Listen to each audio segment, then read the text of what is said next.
Hey everyone, welcome to Meddkit's Provider Spotlight, where we interview the most amazing private practices from all over the United States. And today we have a super awesome guest, Meghan Helwig of Primal Strength Physical Therapy. And she is in Northern County, San Diego, all the way from California. Welcome, Meghan.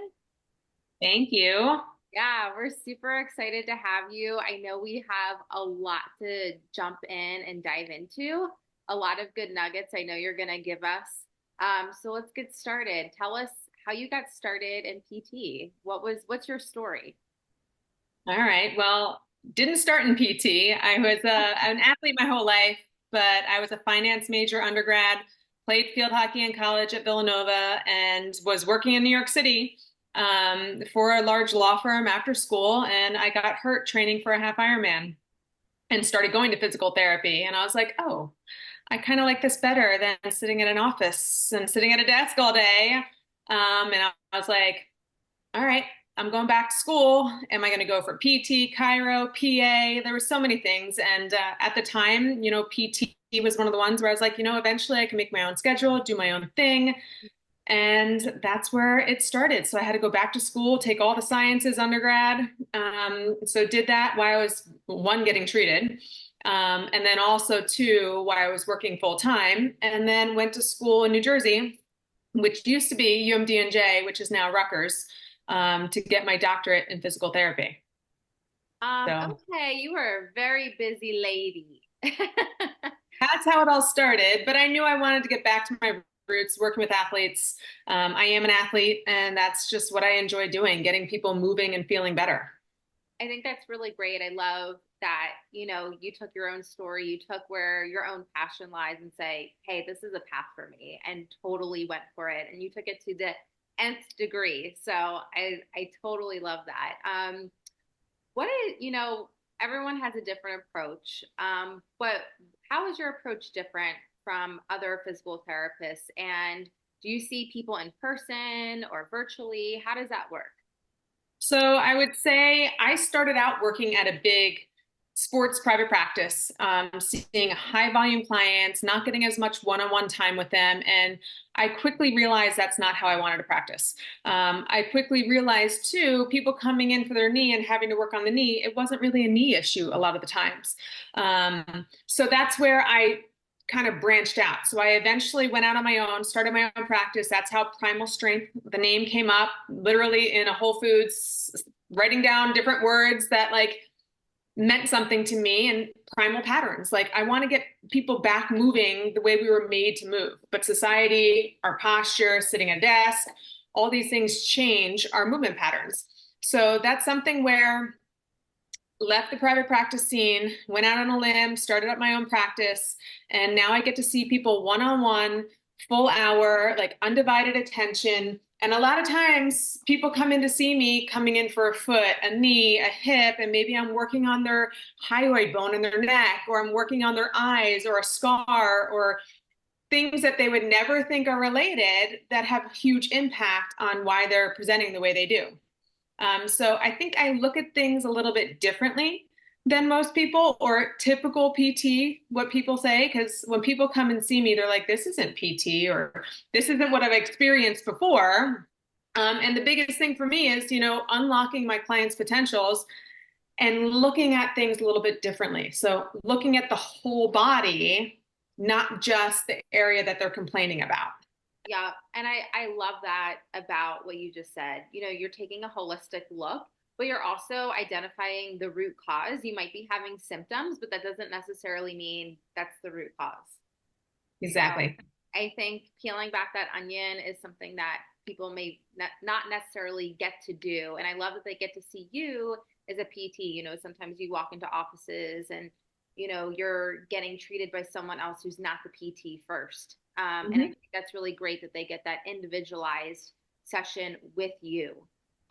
Someone who's really high trained, well trained, and knows what she's talking about. So I love that. In terms of, you have a very different client base with very specific needs. And I know that it's very cool. You have a program for golfers. You work with golfers, which I think is very unique. So can you tell us a little bit about, your diverse client base and that program? So I started out as a competitive golfer as a kid. I mean, my dad was a golf pro, so, got to please dad. No, but I actually loved it. And so that's something where I just grew up around the game. Loved playing, loved competing. And then, he played at a very high level, and now getting to be a physical therapist and working on the body. So often I see clients coming in that either are hurt when they try to play, or I know they could be playing so much better because they're not optimizing how their body works. So not only do I see golfers, I see any type of rotational athlete, and basically any athlete in general. And if you're an active person, you're an athlete, right? Whether a weekend warrior or, every once in a while you pick something up and you just don't want to be hurt when you do it, or you want to beat your partner or whoever it is and you want to play a little bit better. But one of my passions is working with horse.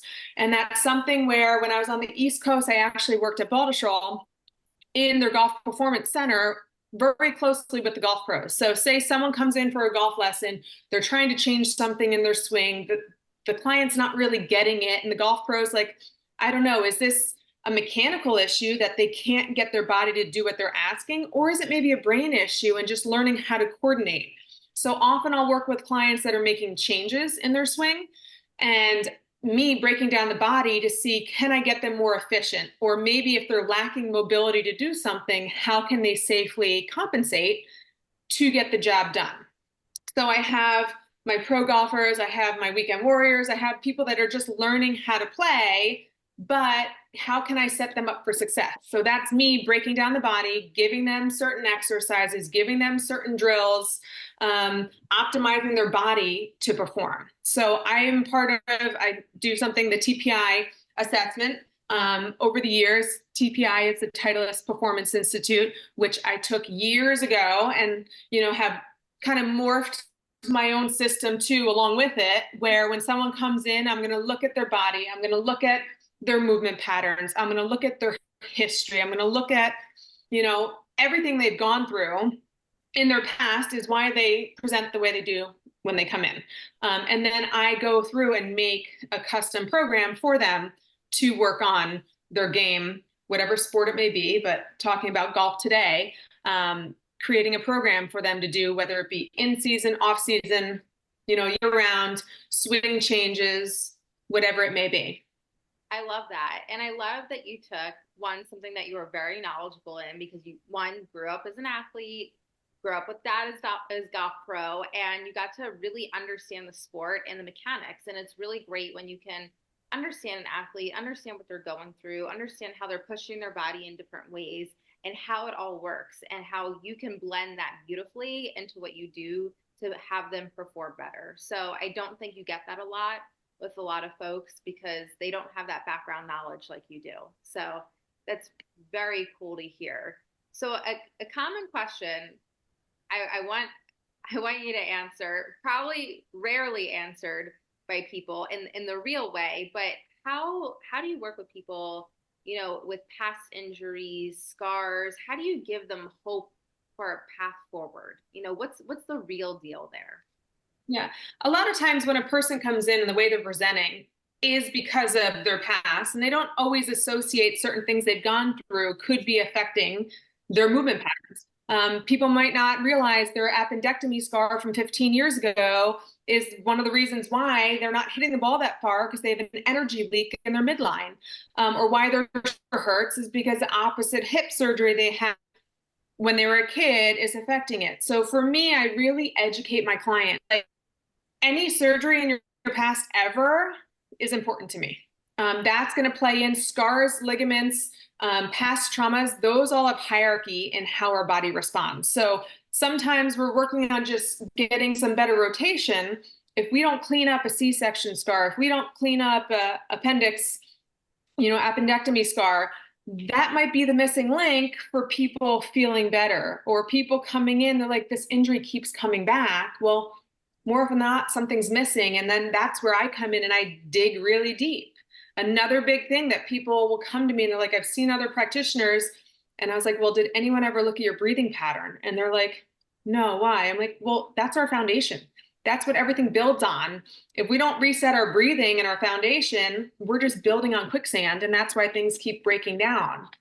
So I do often treat virtually too, because these are all things that we can play into. So whether it's in person or virtually, these are things I can ask those difficult questions. And sometimes it brings up a lot of emotional stuff, and that's okay. But that could be the one thing that's holding it back. And they didn't realize their physical symptoms were manifested from something emotionally, a past surgery, a past trauma, whatever it may be, plays into how they're moving, real time in front of me.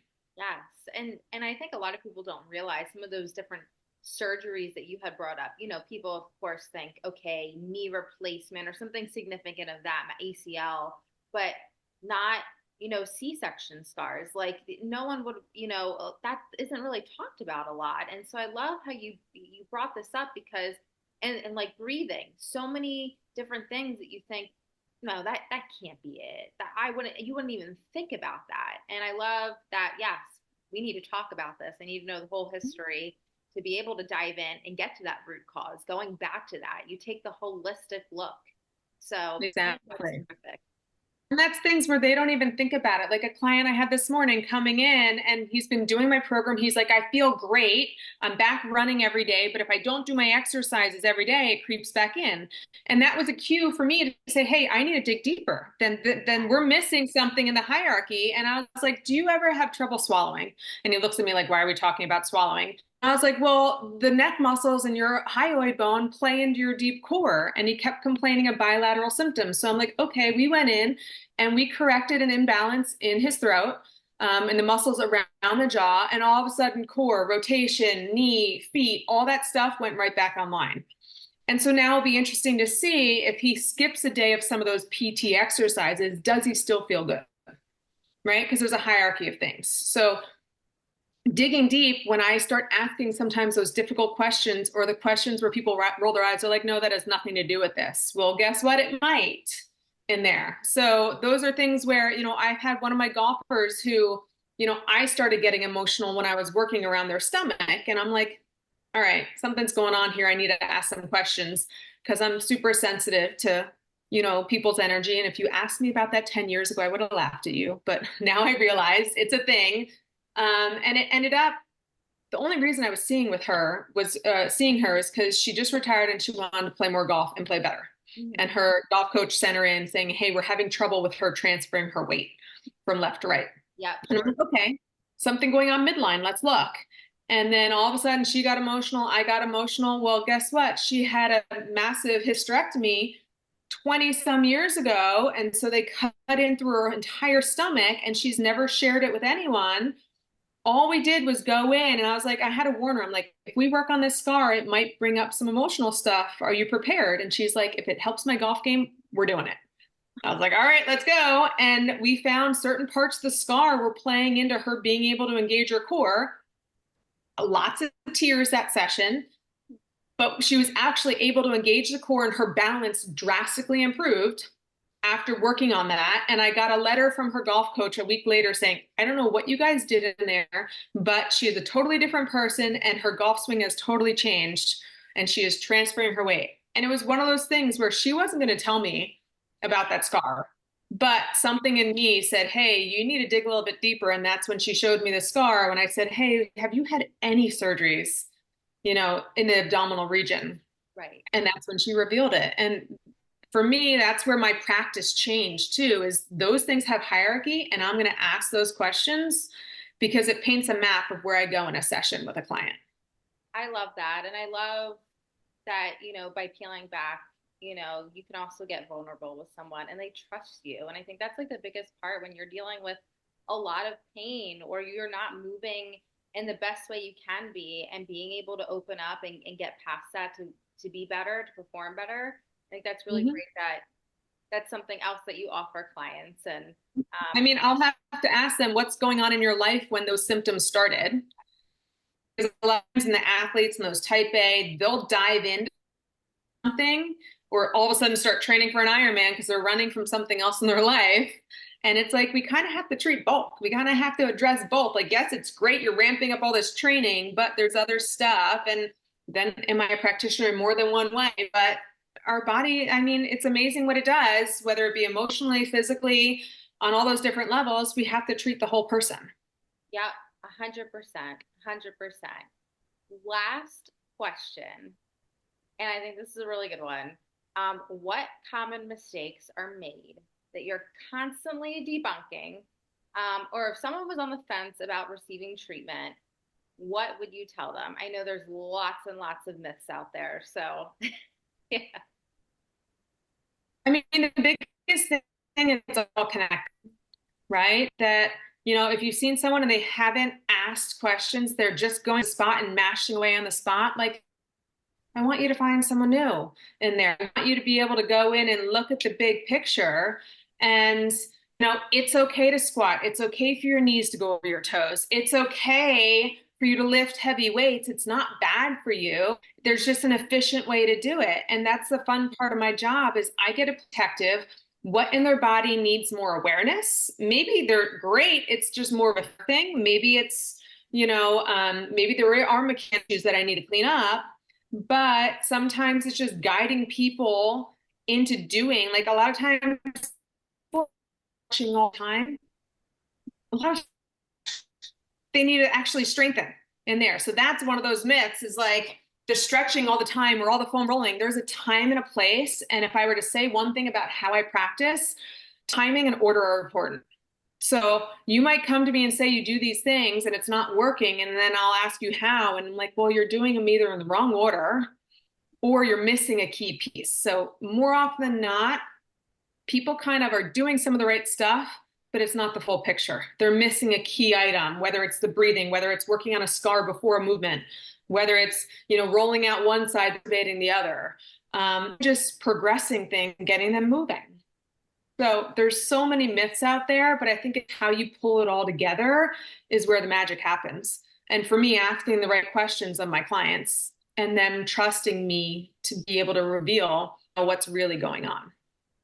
I love it. And Megan, I'm gonna edit this part because your Wi-Fi is dropping or something. You were glitchy in that one. So I'm glad it was just like the one question. So I'm gonna repeat it and like cut it and slice. I don't know why it's I don't know if maybe it's the movement. Sometimes like